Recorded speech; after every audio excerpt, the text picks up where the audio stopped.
میں مبلغ بنوں سنتوں کا، خوب چرچا کروں سنتوں کا۔ الحمدللہ رب العالمین، والصلاة والسلام علی خاتم النبیین، اما بعد فاعوذ باللہ من الشیطان الرجیم، بسم اللہ الرحمن الرحیم۔ الصلاة والسلام علیک یا رسول اللہ وعلی آلک وصحابک یا حبیب اللہ۔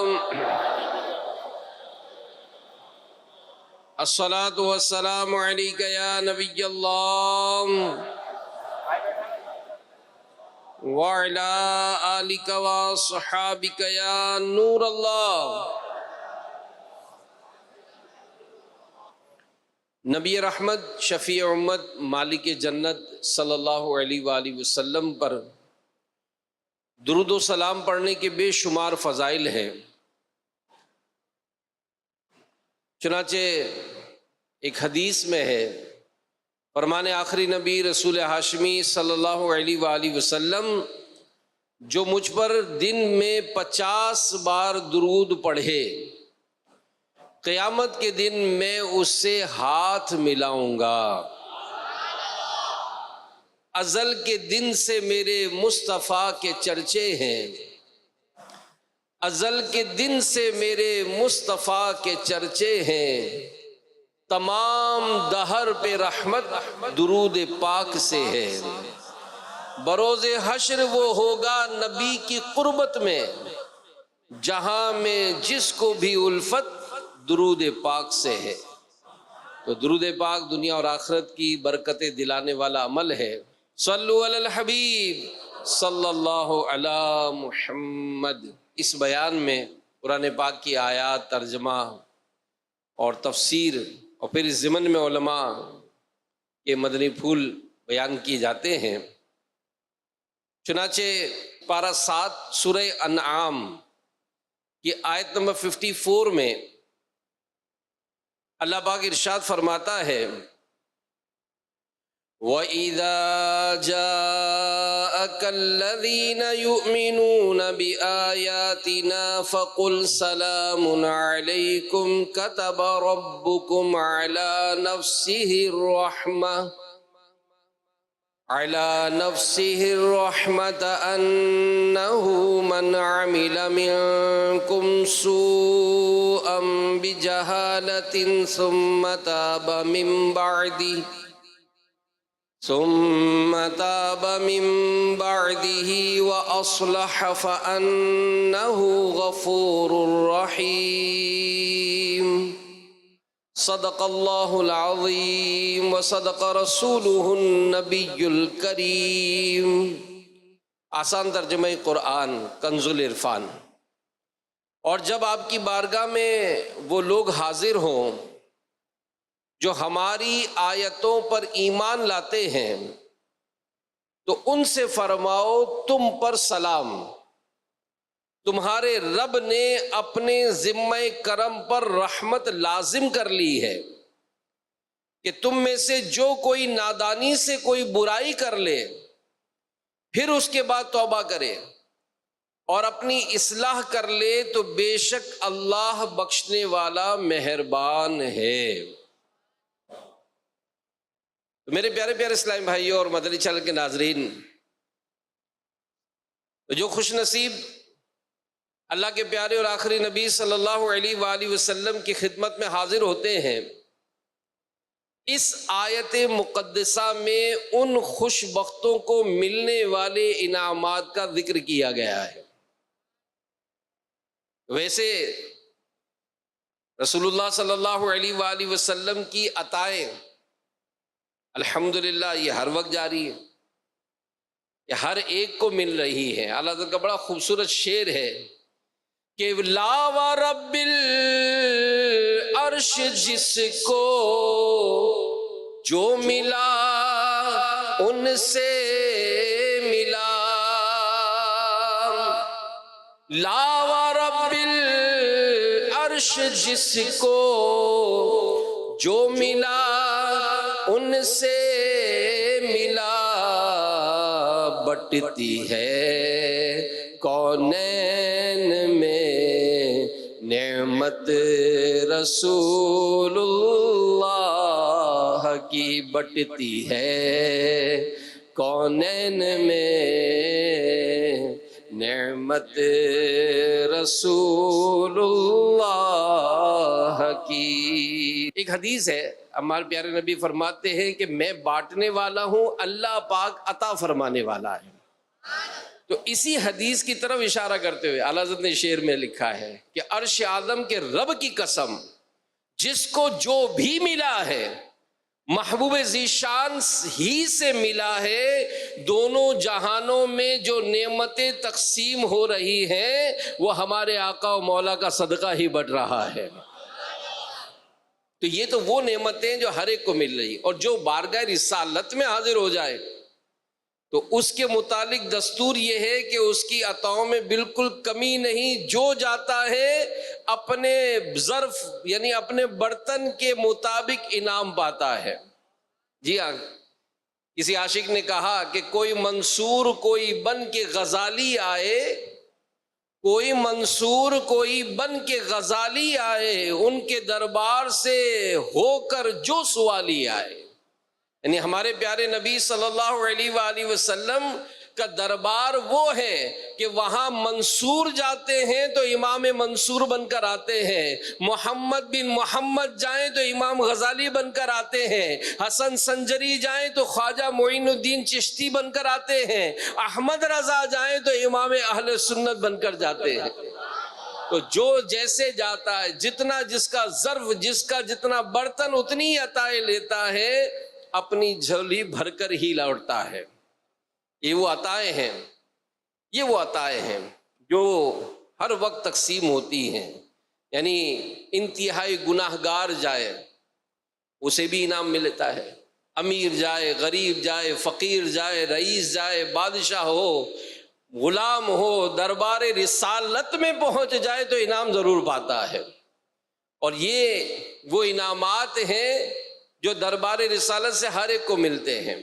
اور چند ایک کا ان آیت کریمہ میں ذکر کیا گیا، اللہ پاک نے ارشاد فرمایا وَإِذَا جَاءَكَ، اور جب آپ کی بارگاہ میں لوگ حاضر ہوں، کون؟ الَّذِينَ يُؤْمِنُونَ بِآيَاتِنَا، جو ہماری آیتوں پر ایمان لاتے ہیں، یعنی آنے والا مومن ہو، کافر نہ ہو، عاشق رسول ہو، منافق نہ ہو، جس کے عقیدے سچے ہوں، نہ پیارے نبی صلی اللہ علیہ وآلہ وسلم کا گستاخ ہو، نہ صحابہ کرام کا گستاخ ہو، نہ اولیاء کرام کی بے ادبی کرنے والا ہو، جتنے اسلامی عقیدے ہیں سب کو ماننے والا ہو، جب دربار رسالت میں حاضر ہوگا تو کیا ملے گا؟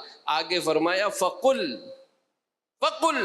یعنی تو ان سے فرماؤ، یعنی محبوب جو آپ کا سچا غلام آپ کے دربار میں آ جائے اسے فرمائیے سلام علیکم، تم پر سلام۔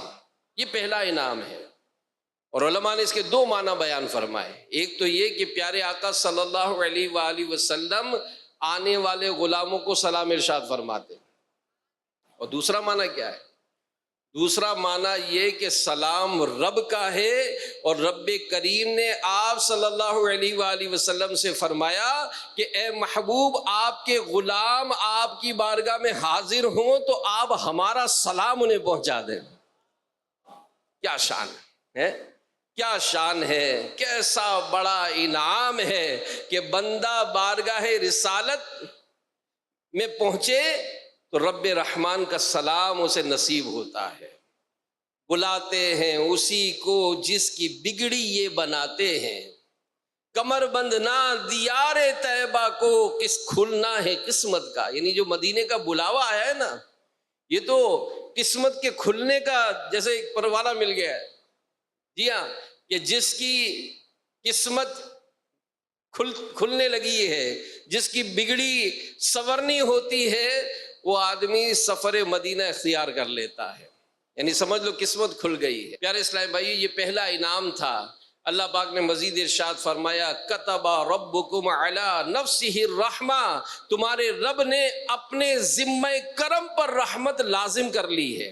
یہ دوسرا انعام کہ جب بندہ بارگاہ رسالت میں پہنچتا ہے تو اسے خوشخبری دی جاتی ہے کہ اللہ پاک نے رحمت کو اپنے ذمہ کرم فرما لیا ہے، کیونکہ سورہ انعام میں مزید فرمایا انہ من عمل منکم سوءا بجہالہ ثم تاب من بعدہ واصلح فانہ غفور رحیم، کہ تم میں سے جو کوئی نادانی سے کوئی برائی کر لے پھر اس کے بعد توبہ کرے، اپنی اصلاح کر لے، تو بے شک اللہ بخشنے والا مہربان ہے۔ تو میرے پیارے پیارے اسلامی بھائیوں اور مدنی چینل کے ناظرین، یہ رب تعالیٰ کا بڑا کرم ہے کہ اللہ پاک نے وہ دربار ہمیں عطا فرمایا۔ انہوں نے لکھا ہے، یہ مکتبۃ المدینہ کی ایک بڑی پیاری کتاب ہے، اس کے 2 جلدیں ہیں۔ اس کی دوسری جلد کے پیج نمبر 308 پر امام جوزی رحمت اللہ تعالیٰ علیہ کے حوالے سے نقل ہے کہ حضرت سیدنا محمد بن حرب ہلالی رحمت اللہ علیہ نے بیان کیا کہ ایک مرتبہ میں روضہ رسول پر حاضر تھا، ایک عربی عرب کا دیہات میں رہنے والا یہ رسول اللہ صلی اللہ علیہ وآلہ وسلم کی بارگاہ بے کس پناہ میں حاضر ہوا۔ عرض کی یا رسول اللہ صلی اللہ علیہ وآلہ وسلم، اللہ پاک نے آپ پر جو کتاب نازل فرمائی یعنی جو قرآن نازل فرمایا اس میں ایک آیت یہ بھی ہے وَلَوْ أَنَّهُمْ إِذْ ظَلَمُوا أَنفُسَهُمْ جَاءُوكَ فَاسْتَغْفَرُوا اللَّهَ وَاسْتَغْفَرَ لَهُمُ الرَّسُولُ لَوَجَدُوا اللَّهَ تَوَّابًا رَحِيمًا، اور اگر جب وہ اپنی جانوں پر ظلم کریں تو اے محبوب تمہارے حضور حاضر ہوں، پھر اللہ سے معافی چاہیں اور رسول ان کی شفاعت فرمائے تو ضرور اللہ کو بہت توبہ کرنے والا مہربان پائیں۔ تو اے آقا، میں اللہ سے اپنے گناہ و قصور کی معافی طلب کرتے ہوئے حاضر دربار ہوں، آپ کو اللہ کی بارگاہ میں اپنا شفیع بناتا ہوں۔ یہ کہہ کر وہ رونے لگا اور اس کی زبان پر کچھ اشعار آنے لگے جس کا ترجمہ علماء نے لکھا کہ اے وہ بہترین ذات جس کا مبارک وجود اس زمین میں دفن کیا گیا تو اس کی عمدگی اور پاکیزگی سے میدان اور ٹیلے معطر ہو گئے، میری جان فدا ہو اس قبر انور پر جس پر آپ صلی اللہ علیہ وآلہ وسلم آرام فرما ہیں، جس میں پاک دامنی سخاوت اور عفو و کرم کا بیش بہا خزانہ ہے۔ وہ عاشق رسول بار بار ان اشعار کی تکرار کرتا رہا، گناہوں سے معافی مانگتا رہا، اشک بار آنکھوں سے وہاں رخصت ہوا۔ حضرت سیدنا محمد بن حرب ہلالی رحمت اللہ علیہ فرماتے ہیں جب میں سویا تو میری قسمت انگڑائی لے کر جاگ اٹھی، خواب میں پیارے نبی صلی اللہ علیہ وآلہ وسلم کی زیارت سے مشرف ہوا۔ اللہ پاک کے آخری نبی صلی اللہ علیہ وآلہ وسلم نے مجھ سے ارشاد فرمایا اس عربی اس دیہاتی سے ملو اور اسے خوشخبری سناؤ کہ اللہ رب العزت نے میری شفاعت کی وجہ سے اس کی مغفرت فرما دی ہے۔ بخشوانا مجھ سے عاصی کا روا ہوگا، کسے کس کے در پر جاؤں تیرا آستانہ چھوڑ کر۔ تو میرے پیارے پیارے اسلام بھائیوں، اللہ پاک ہم سب کو بھی بار بار اس پاک دربار کی حاضری نصیب فرمائے، اور سچی بات ہے کہ قسمت اور مقدر والے ہی جاتے ہیں۔ بعض اوقات ہم یہ اپنے انداز میں کہتے ہیں کہ جناب ہم تو بہت غریب ہیں، ہم تو بہت غریب ہیں، ہمارے پاس تو مدینے جانے کے اسباب ہی نہیں۔ تو یہ یاد رکھیے گا کہ مدینے کا جو سفر ہے نا، یہ اسباب سے نہیں ہوتا، یہ بلاوے سے ہوتا ہے۔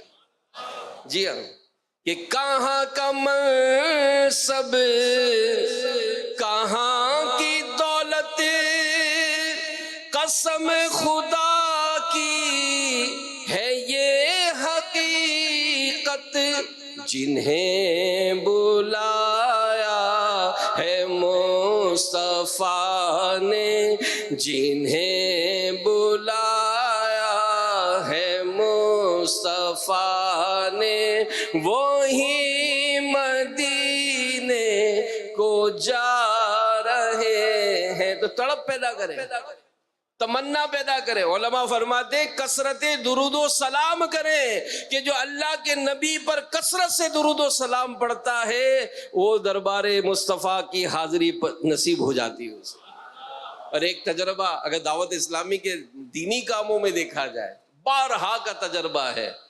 فجر کے لیے اٹھائیں، جیسے فجر کے لیے اٹھاتے اس کو صدائے مدینہ کہا جاتا تھا۔ یہ فجر کے لیے آپ مسلمانوں کو جگائیں، کیونکہ اس میں امیر اہل سنت نے دعا لکھی ہے، اللہ پاک آپ کو بار بار حج نصیب فرمائے، بار بار میٹھا مدینہ دکھائے۔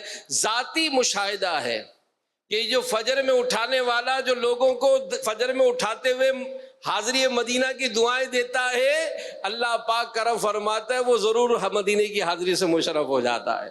الحمدللہ، اللہ پاک ہم کو بھی حاضری نصیب فرمائے۔ تو اس آیت مبارکہ میں ایک بڑی پیاری وضاحت ہو گئی کہ جو در مصطفیٰ پر پہنچ جاتا ہے، رسول اللہ صلی اللہ علیہ وآلہ وسلم اسے سلام ارشاد فرماتے ہیں، یا تو اپنی طرف سے سلامتی کی دعا دیتے ہیں یا رب تعالیٰ کا سلام پہنچاتے ہیں۔ جو اس پاک در پر پہنچ جاتا ہے رحمتوں کے سائے میں آ جاتا ہے، کیونکہ مدینہ تو مدینہ ہی ہے، جدھر دیکھیے رحمت ہی رحمت ہے، کہ ہر سمت رحمتوں کی برسات ہو رہی ہے، ہر سمت رحمتوں کی برسات ہو رہی ہے رحمتوں کا دریا سرکار کا مدینہ۔ اللہ پاک ہم کو بھی حاضری نصیب فرمائے۔ کہ کسی کے ذہن میں سوال ابھر جائے کہ یہ وہ آیت کریمہ تو اس وقت نازل ہوئی جب رسول اللہ صلی اللہ علیہ وسلم ظاہری زندگی کے ساتھ اس دنیا میں تشریف فرما تھے، لہذا یہ جو سلام فرمانے کی بات ہے، رحمتیں ملنے کی بات ہے، وہ ظاہری زندگی کے ساتھ تھی۔ اب تو دنیا سے پردہ فرما چکے، اب یہ انعامات مدینے میں جا کر کیسے ملیں گے؟ کیا بات ہے علماء کی۔ اللہ ہم کو توفیق دے کہ تفسیر پڑھنے کی عادت بنائیں۔ اور دیکھیں دعوت اسلامی کا کتنا بڑا ہم پر احسان ہے۔ یہ جو بعض نادان کہتے ہیں نا کہ یار دعوت اسلامی نے کیا کیا ہے، یار کیا نہیں کیا، یار کیا نہیں کیا بھائی۔ آپ کیا بچہ پیدا ہوتا ہے آپ کان میں اذان دیتے، ایمانداری سے بتائیے بچے کے کان میں اذان دینے کا سکھایا کس نے آپ کو؟ دعوت اسلامی نے سکھایا۔ بچی کی تربیت کیسے کرنی ہے؟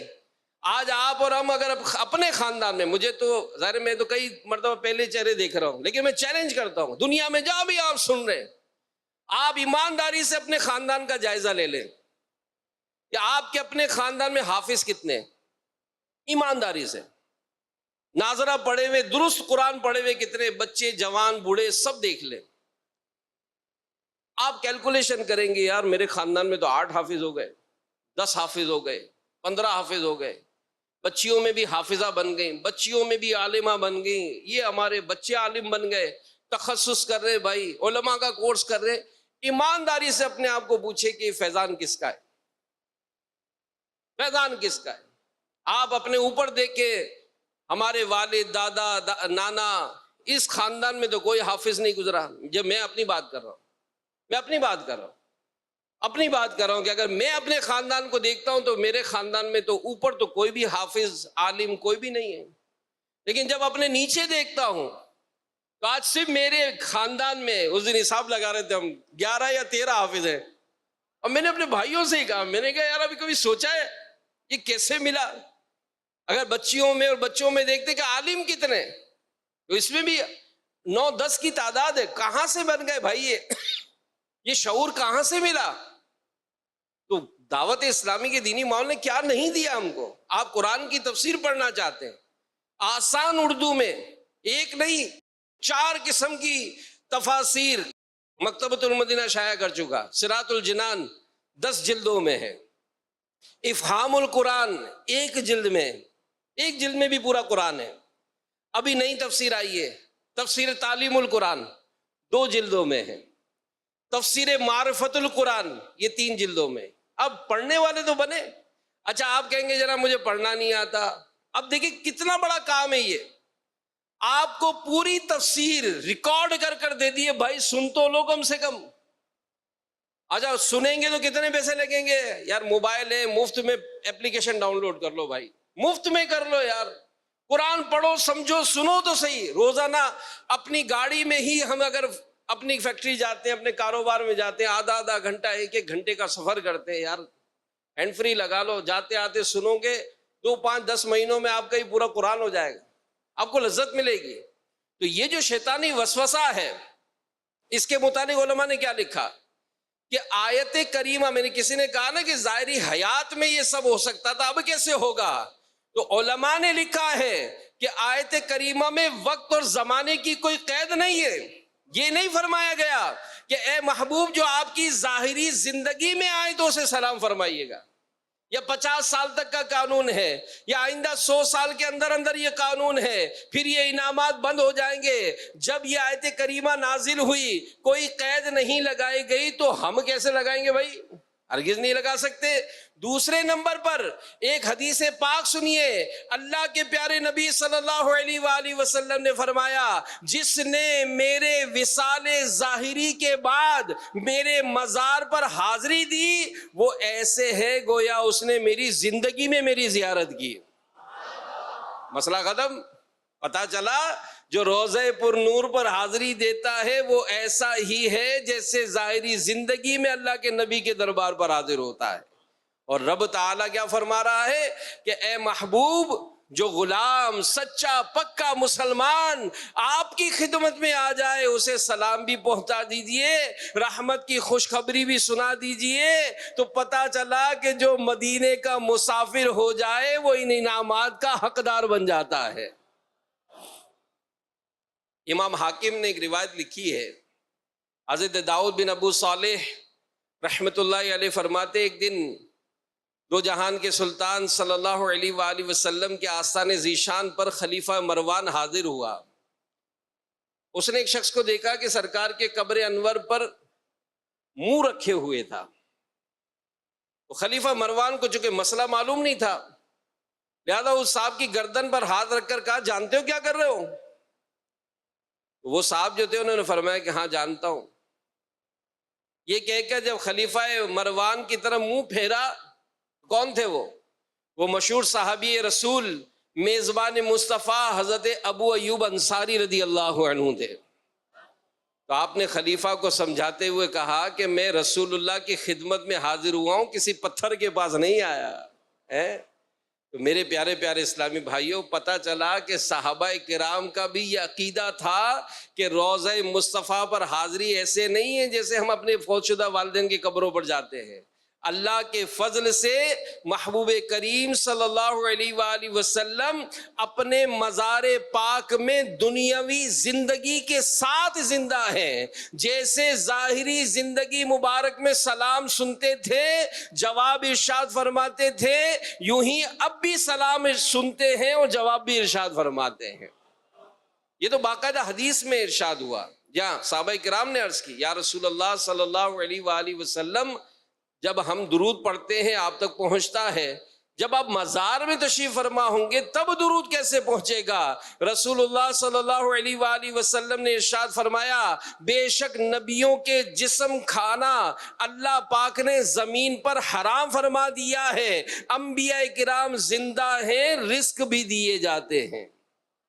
جی ہاں، اور اعلیٰ حضرت نے تو بہت صاف ارشاد فرما دیا نا کہ تو زندہ ہے واللہ، تو زندہ ہے واللہ، میری چشم عالم سے چھپ جانے والے.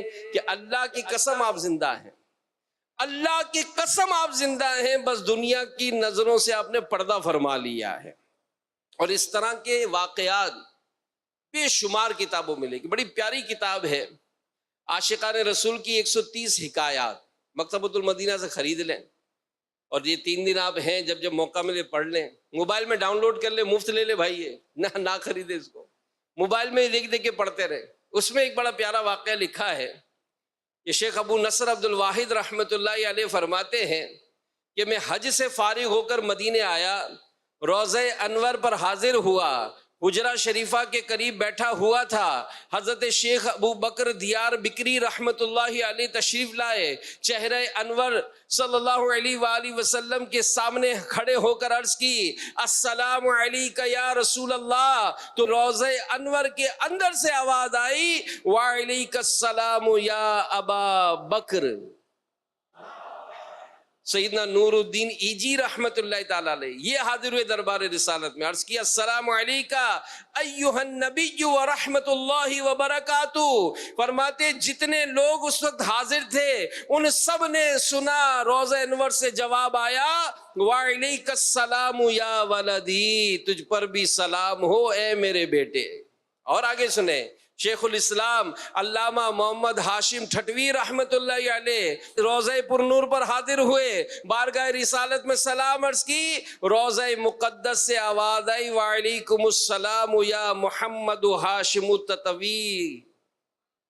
یہ بڑے کرم کے ہیں فیصلے، یہ بڑے نصیب کی بات ہے۔ کوئی آیا پا کے چلا گیا، کوئی عمر بھر بھی نہ پا سکا، میرے مولا تجھ سے گلا نہیں، یہ تو اپنا اپنا نصیب ہے۔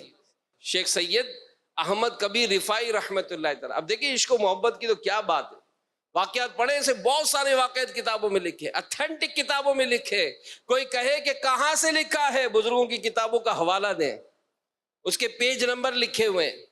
جی ہاں، شیخ سید احمد کبیر رفاعی کا واقعہ بہت مشہور ہے، بہت سارے علماء نے اپنی کتابوں میں لکھا ہے۔ واقعہ کیا ہے کہ حضرت احمد کبیر رفاعی رحمت اللہ علیہ جب حج سے فارغ ہوئے اور مدینہ پاک روضہ انور پر حاضری ہوئی، تو عربی میں 2 اشعار پڑھے جن کا ترجمہ تھا کہ دوری کی حالت میں اپنی روح کو خدمت اقدس میں بھیجا کرتا تھا، وہ میری نائب ہو کر آستانہ مبارکہ کو چوما کرتی تھی، اور دوسرے شعر میں کہا کہ اب بدن کے ساتھ حاضر ہو کر ملنے کی باری آئی ہے، اے آقا اپنا ہاتھ مبارک عطا فرمائیے، میں اسے چومنے کی سعادت حاصل کروں۔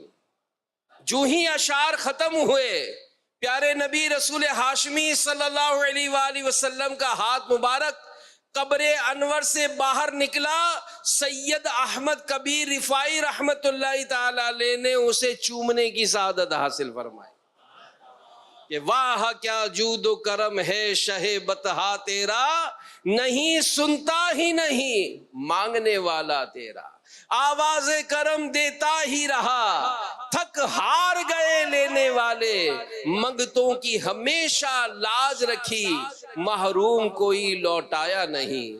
تو میرے پیارے پیارے اسلامی بھائیوں، ایک اور واقعہ سنیے، ایمان تازہ کیجئے۔ امام ابو بکر بن مقری رحمت اللہ علیہ فرماتے ہیں کہ امام طبرانی، حضرت ابو شیخ رحمت اللہ علیہ اور میں، ہم تینوں مدینے میں حاضر تھے، 2 دن سے کھانا نہیں ملا تھا، بھوک سے نڈھال ہو چکے تھے۔ جب عشاء کا وقت آیا تو میں نے روضہ پاک پر حاضر ہو کر عرض کی، یا رسول اللہ صلی اللہ علیہ وآلہ وسلم، الجوع الجوع، بھوک بھوک۔ میں نے اس کے سوا کچھ اور زبان سے نہ کہا، لوٹ آیا، میں اور ابو شیخ سو گئے، امام طبرانی رحمت اللہ تعالیٰ علیہ بیٹھے کسی کے آنے کا انتظار کر رہے تھے۔ اتنے میں کسی نے ہمارے مکان پر دستک دی، ہم نے دروازہ کھولا، ایک علوی صاحب اپنے 2 غلاموں کے ہمراہ تشریف لائے، دونوں کے پاس کھانے سے بھرے ہوئے ایک ٹوکری تھی۔ وہ علوی بزرگ کہنے لگے، شاید آپ صاحبان نے بارگاہ رسالت میں بھوک کی شکایت کی، کیونکہ میں نے خواب میں جناب رسالت صلی اللہ علیہ وآلہ وسلم کی زیارت سے شرف یاب ہوا. سرور کائنات صلی اللہ علیہ وآلہ وسلم آپ حضرات کے بارے میں فرما رہے تھے ان کو کھانا کھلاؤ. بہرحال انہوں نے ہمارے ساتھ مل کر کھانا کھایا اور جو کچھ بچ گیا وہ بھی ہمیں دے دیا اور تشریف لے گئے. پیتے ہیں تیرے در کا، کھاتے ہیں تیرے در کا، پیتے ہیں تیرے در کا، کھاتے ہیں تیرے در کا، پانی ہے تیرا پانی، دانا ہے تیرا. صلو علی الحبیب صلی اللہ تعالی علی محمد. تو میرے پیارے پیارے اسلامی بھائیوں، ایسے ایسے واقعات ہیں. ہمارے پیارے آقا امام اہل سنت مولانا شاہ امام احمد رضا خان رحمت اللہ علیہ، سبحان اللہ، یہ دوسری مرتبہ جب حج کے لیے حاضر ہوئے تو دل میں خواہش تھی کہ رسول پاک صلی اللہ علیہ وآلہ وسلم کا جاگتی آنکھوں سے دیدار عطا ہو جائے. آپ اس حسرت میں مواجہ شریف کے سامنے درود پاک پڑھتے ہوئے حاضری دی، ساری رات کھڑے رہے، مگر اس رات یہ سعادت نہ ملنی تھی. دوسری رات آ گئی تو آپ نے کلام لکھا، وہ سوئے لال آزار پھرتے ہیں، تیرے دن بہار پھرتے ہیں، کوئی کیوں پوچھے تیری بات رضا، تجھ سے شیدا ہزار پھرتے ہیں. یا عاجزی میں شیدا کی جگہ آپ نے کتے کا لفظ استعمال فرمایا. اب یہ اشعار پڑھنے تھے، اسی وقت پردے اٹھ گئے اور محبوب کریم صلی اللہ علیہ وآلہ وسلم نے جاگتی آنکھوں سے اپنے عاشق کو اپنا دیدار عطا کر دیا. میرے پیارے پیارے اسلامی بھائیوں، یہ وہ عظیم دربار ہے کہ جس دربار میں جانے والوں کی بگڑی بن جاتی ہے.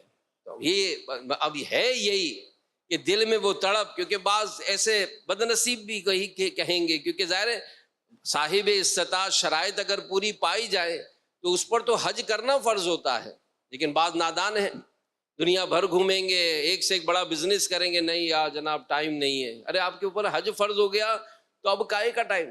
سارے کام چھوڑیں، اس فرض کو ادا کریں. اور پھر اس میں جو بعض نادانیاں کرتے ہیں کہ جناب چونکہ بچیوں کی شادیاں نہیں ہوئی تو اس لیے نہیں کر رہے. دیکھیں اس کے پورے احکامات ہیں، اس کو سیکھیں. اگر اللہ پاک نے آپ کو مال دیا ہے تو اب تو ماشاءاللہ دارالفتہ اہل سنت جگہ بہ جگہ قائم ہے. مفتی صاحب سے مل کر بات کریں، اپنے معاملات بیان کریں اور پوچھیں کہ شریعت کا کیا حکم ہے، اس کنڈیشن میں مجھے کیا کرنا ہے. اور پھر اپنے اگر ہے صاحب استطاعت حج فرض ہو گیا تو حج کرنا ہے. اور پھر مدینہ پاک کی حاضری، کیونکہ یہ دربار ایسا ہے واقعی کہ جو ایک بار ہو کر آتا ہے نا، اب آپ اسے پوچھیں. یعنی کئی ایسے ہیں جو ایسے کاروبار کرتے ہیں کہ ان کا یہ رمضان شریف میں دیگر میں سیزن ہوتے ہیں، لیکن ماشاءاللہ مدینے کی حاضری ایسی کشش ہے کہ بار بار بار بار حاضری کے لیے تڑپتے ہیں. تو اللہ پاک سے دعا بھی کرتے رہے کہ اللہ پاک ہمیں بھی حاضری مدینہ کی سعادت نصیب فرمائے. جب تک جئیں بار بار بار بار ہماری حاضری ہوتی رہے، اور جب آخری وقت ہو تو ایک کاش ایسی حاضری ہو کہ وہیں بقی میں ہمیں جگہ مل جائے کہ میں ہوں سنی، رہوں سنی، مروں سنی مدینے میں. میں ہوں سنی، رہوں سنی، مروں سنی مدینے میں. آقا میں ہوں سنی، رہوں سنی، مروں سنی مدینے میں. بقیع پاک میں بن جائے تربت یا رسول اللہ. بقیع پاک میں بن جائے تربت. کہ نبی پاک صلی اللہ علیہ وآلہ وسلم نے ارشاد فرمایا کہ مہینوں کا سردار ماہ رمضان ہے، اور حرمت و عزت کے اعتبار سے سب سے عظمت والا مہینہ یہ ذوالحجۃ الحرام ہے. کعب الاحبار رضی اللہ عنہ فرماتے ہیں کہ اللہ پاک نے زمانے کو اختیار فرمایا، پس اللہ پاک کے ہاں سب سے محبوب زمانہ حرمت والے 4 مہینے ذوالقعدہ، ذوالحج، محرم اور رجب ہیں. ان مہینوں میں اللہ پاک کے ہاں سب سے زیادہ محبوب ذوالحجۃ الحرام ہے، اور ذوالحجۃ الحرام میں اس کے ابتدائی 10 دن ان کو عشرہ ذوالحج بھی کہا جاتا ہے. یہ اللہ پاک کے ہاں سب سے محبوب دن ہیں. اور یہ دن کیسے؟ سنیے، ایک حدیث میں ہے رسول اللہ صلی اللہ علیہ وآلہ وسلم نے فرمایا کہ اللہ پاک کو ذوالحجہ کے ابتدائی 10 دن، ان ابتدائی 10 دنوں سے زیادہ کسی دن میں اپنی عبادت کیا جانا پسندیدہ نہیں. اس کے ہر دن کا روزہ 1 سال کے روزوں اور ہر شب کا قیام شب قدر کے برابر ہے. سبحان اللہ. اب ہم نے ایک زندگی گزاری، خود سوچے زندگی میں ایسے کتنے موقع ملے ہم کو کہ ہم نے یہ پایا تو تھا لیکن بدقسمتی سے اس کی طرف توجہ ہی نہیں ہوتی، اس کی طرف بالکل توجہ نہیں ہوتی، اور ہم جو ہے وہ ان دنوں کو پانے کے باوجود بھی ان میں عبادت سے غافل رہ جاتے ہیں. اور سنیے، عشرہ ذی الحج کے ابتدائی 10 دن بہت بابرکت ہیں. اللہ پاک نے قرآن پاک میں ان ایام کی قسم ارشاد فرمائی. ارشاد ہوا والفجر ولیال عشر، صبحوں کی قسم اور 10 راتوں کی. تو ایک قول کے مطابق اس آیت میں ذکر کی گئی 10 راتوں سے ذوالحج کی ابتدائی 10 راتیں مراد ہیں. تو پتہ چلا کہ ذوالحج کی ابتدائی 10 راتیں بہت فضیلت والی ہیں، اللہ پاک نے ان کی قسم ارشاد فرمائی ہے.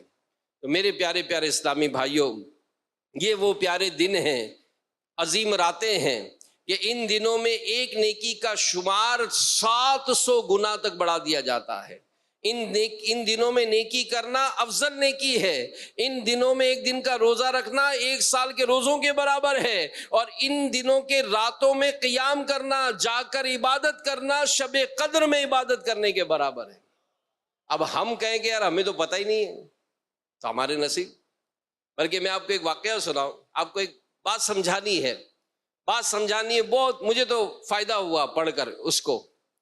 کہ ایک ادارے والوں نے کوئی مقابلہ کرایا، اور اس میں کہا گیا کہ بھائی جو اتنے نمبر لے گا اس کو ہم ایک زبردست انعام دیں گے. مقابلہ ہو گیا اور چند افراد انہوں نے وہ نمبر حاصل کر لیے. اب انعام کیا دیا؟ انعام یہ دیا گیا کہ ہم آپ کو مخصوص وقت کے لیے اپنے اسٹور میں داخل کریں گے.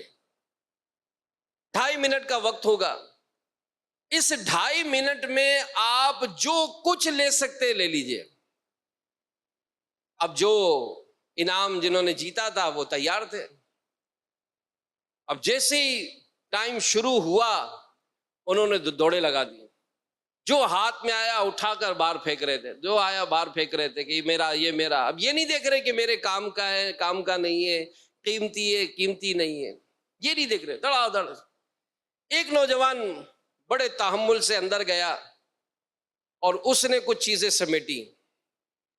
2.5 منٹ کے اندر وہ بالکل باہر آیا تو لوگ حیران رہ گئے کہ اس نے تو بڑا زبردست کام کیا. لیپ ٹاپ، بڑے بڑے اچھے قیمتی موبائل، بڑی بڑی قیمتی چیزیں وہ لے کر ترتیب سے اس نے رکھی، اور بڑی اطمینان سے باہر نکل کر وہ جیسے گر گیا، اور ایک جملہ کہنے لگا کہ میں اپنی ٹیکنیک سے کامیاب ہو گیا. اب لوگوں نے جب حساب کیا تو اسے 8 سے 10 لاکھ روپے کا مال لے آیا بھائی 2.5 منٹ کے اندر. اب کسی نے اس سے پوچھا کہ یار تو نے تو بڑا کمال کیا. تو نے بڑا کمال کیا، سب نے کیا لیکن انہوں نے یہ فائدہ ایسا نہیں اٹھایا جیسے تو نے کیا، تو نے آخر یہ فائدہ کیسے اٹھایا؟ اس نے کہا کہ جیسے مجھے پتا چلا کہ فلاں دن ہمیں 2.5 منٹ کے لیے بھیجا جائے گا تو میں روزانہ اسٹور میں آتا تھا، اور اسٹور کا میں نے اچھی طرح چکر لگایا اور میں نے دیکھ لیا کہ کون سی چیز کہاں پڑی ہے، میرے کام کی چیز کون سی ہے، قیمتی چیز کون سی ہے، اور کون سی چیز کہاں رکھی ہے۔ تو چونکہ میں نے سب جگہیں دیکھی ہوئی تھی، پہلے سے ہی اپنا حساب کتاب بنایا ہوا تھا کہ 2.5 منٹ میں مجھے سارا کام کرنا ہے، تو سب نے 2.5 منٹ گزارے اپنے اپنے انداز سے، میں تو اپنے شیڈول کے حساب سے گیا اور قیمتی چیزیں میں نے اپنے ہاتھ میں ہی رکھی، پھینکا بھی نہیں اس کو، اور سلیقے اور اطمینان سے لا کر میں اپنی ٹیکنیک سے کامیاب ہو گیا۔ ہمیں بھی پتہ چلتا ہے فضیلتیں ہیں، مگر کیا ہم کوئی پلاننگ کرتے ہیں؟ جیسے آج پتہ چلا بھائی یہ راتیں آ رہی ہے، یہ رات آ رہی ہے، اور ہم جیسے دنیا دار نادان لوگ، ان کو اگر کہا جائے کہ اس رات کو جاگ کر گزارنے 1 لاکھ روپے مل جائیں گے، آپ بتائیں کون کون نہیں جاگے گا؟ فلاں گراؤنڈ میں آ جاؤ، آپ کو فلاں فلاں انعام ملے گا، سارے بیوقوف جمع ہو جائیں گے وہاں پر۔ لیکن یہ جو نیکی ہے، یہ جو مغفرتیں مل رہی ہیں، یہ جو ہمیں ثواب مل رہا ہے، یہ جو ہمیں ان دنوں راتوں میں انعام مل رہے ہیں، پکارا جا رہا ہے کہ ہے کوئی مغفرت کا طلبگار جس کی مغفرت کی جائے، ہے کوئی توبہ کرنے والا کہ اس کی توبہ قبول کی جائے، لیکن ہم تو مزے سے سو رہے ہوتے ہیں، یا اگر مسجد میں بھی آ گئے تو ہم تو فضولیات میں لگ گئے، ہم تو موبائل کھول کر بیٹھ گئے۔ کئی ایسے ہوتے ہیں جو کہتے ہیں یار ہم تو جناب اذان ہوتی مسجد میں چلے جاتے ہیں، اب اذان ہوتی ہے مسجد میں آتے تو کہاں بیٹھتے ہیں، وہ تو صحن میں بیٹھ کے ہوا کھا رہے ہیں۔ کوئی بعد میں آ کر اس نے پہلی صف میں نماز ادا کی، بتائیں عقل مند کون؟ وہی نا جو پہلی صف میں نماز پڑھ رہا ہے آ کر، اور جو بیوقوف ہے جو پیچھے بیٹھا ہوا ہے۔ ثواب تو پہلی صف میں ہے، ثواب تو باجماعت نماز پڑھنے والوں میں ہے، ثواب تو اسی طرح کی عبادت کرنے والوں میں ہے۔ تو میرے پیارے پیارے اسلامی بھائیوں، ہمیں چاہیے کہ زندگی میں ہو سکتا ہے کسی نے 25 ذوالحج گزار دی ہوں گے، 25 سال گزر گئے، 30 سال گزر گئے، 40 سال گزر گئے، 50 سال گزر گئے، ہر سال یہ دن آتے ہیں، ہر سال یہ راتیں آتی ہیں، لیکن نیت کر لیں کہ اس بار انشاءاللہ یہ دن اور یہ راتیں ایسی گزاریں گے کہ بھرپور ثواب حاصل کریں گے انشاءاللہ۔ اب ثواب حاصل کرنے کے کون کون سے ذرائع ہوں گے؟ تو آئیے نا مدنی مذاکرے میں امیر علیہ سنت یہی تو بیان فرماتے ہیں، یہی تو پیارا پیارا انداز ہوتا ہے کہ جسے سن کر آج کتنے حافظ، عالم اور نہ جانے کس کس طرح سے نیکیوں کی طرف آ رہے ہیں۔ شیڈول بنا لے کہ کم سے کم 1 گھنٹہ 12 منٹ امیر علیہ سنت کے آنے کے بعد میں انشاءاللہ ان کی باتیں سنوں گا، آپ سنیں، یقین مانیں آپ اپنی زندگی میں بہت تبدیلی پائیں گے، اپنے گھر میں تبدیلی پائیں گے، معاشرے میں تبدیلی پائیں گے، شہر میں تبدیلی پائیں گے، دنیا میں تبدیلیاں ہوں گی، رحمتیں نزول ہوں گی، آفتیں مصیبتیں بلائیں دور ہوں گی۔ تو اللہ پاک خیر و سلامتی کے ساتھ ہمیں یہ راتیں، یہ دن گزارنے کی توفیق دے، خوب نیکیاں کرنے کی توفیق عطا فرمائے، آمین بجائے خاتم النبیین صلی اللہ علیہ وآلہ وسلم۔ میں مبلغ بنوں سنتوں کا خوب چرچا